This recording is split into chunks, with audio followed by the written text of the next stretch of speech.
Szkoła, kurde. Nie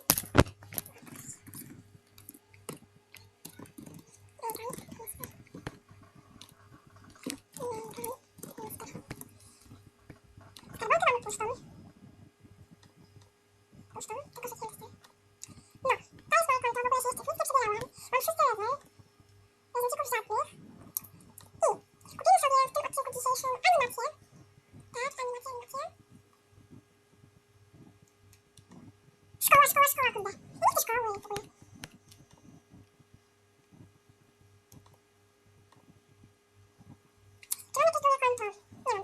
Czy mamy jakieś drugie konto? Nie wiem. Od wyjeżdżamy. Jestem, to była moja siostra. To może to. To mam tylko na razie chyba. Jak daję jakąś animację, to tam znać i wam pokażę. Już jestem. I jeszcze nie znalazłam. Ale to wkrótce znajdę i się do was odezwę. Postanowiłam, że ta animka moim zdaniem jest najlepsza. Już jestem i postanowiłam, że to będzie najlepsze. Zakochałam się po prostu w niej. Są ładniejsze, ale ta moim zdaniem też jest bardzo, bardzo ładna. Więc to jest jedna.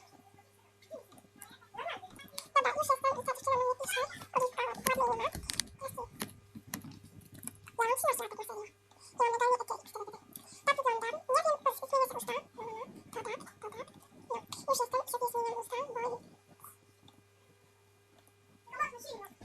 Postanowiłam o tym kolorze. Pięknie wygląda. Pięknie. O, mój profil mam, może będzie miałam dobry na 7 level. Nawet nie mam z tym level, jej! 7, naprawdę. Tak.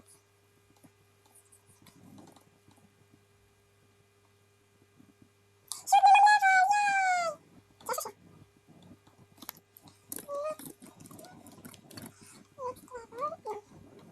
Zobaczmy, jak wtedy bym wyglądała, ale raczej by mi to chyba nie pasowało.